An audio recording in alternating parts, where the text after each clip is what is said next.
اصلا انا استرخصت. لما استرخص دي النتيجه اهي. انا استرخصت وعملت شعري عند واحده ما بتفهمش ولا متخصصه ولا ليله، وراحت خدت لها كورسين حسبي الله ونعم الوكيل فيها، بتاعه البطاطا اللي ما بتفهمش. هتصلح ما افسده الاخرون. ايوه.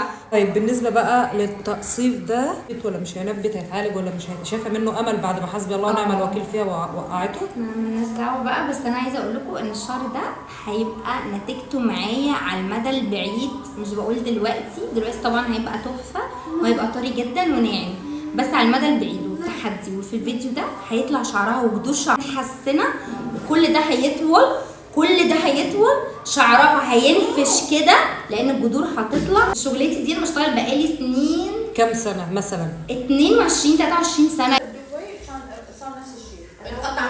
انت متخيله لما تكون دي كميه شعرك كل ده ويتقصف كده؟ يعني انت ما بقاش عندك حاجه، انت واخدين لي بالكم. بصوا عامل ازاي، ولسه الجنب التاني. انا كده ببدا مرحله المعالجه. انا كده بعالجه عند واحده متخصصه بقالها اكتر من 20 سنه في المجال وبتشتغل شعر بس. يعني هي شغلتها الشعر، مهنتها الشعر، فعارفه هي بتعمل ايه. مش واحده راحت مسكت لنا عربيه بطاطا وقالت لكم انا بعرف اعمل شعر. انت تعمل ده انا هعمل فيكي محضر. اسمعي مني، ما تسترخصيش عن تجربه شخصيه. بعد ما اتدمرت وشعر اتدمر، روحي للناس المتخصصين في الشعر. في حاجه كان في فيديو منتشر ليها وهي بتعمل شعر بنت ما شاء الله الله اكبر، كان من كتر ما هو طويل وغزير الناس كانت فاكراه باروكه.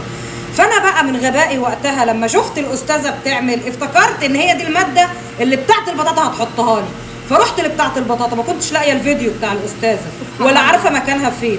رحت لبتاعت البطاطا تبوظ لي شعري، ويريد القدر ان هي تصلح لي شعري، علشان برضو يمكن رب ضرة نافعة. اي نعم انا اتأذيت، بس في ناس تانية اكيد اتأذت وما تعرفش مكانها، او في ناس اتأذت ومش قادرة تتكلم. فيا جماعة لقينا اللي هتعالج شعرنا وتحل مشكلتنا من كل واحدة اتأذت في هذا الكوكب. مروه مختار واحدة بس.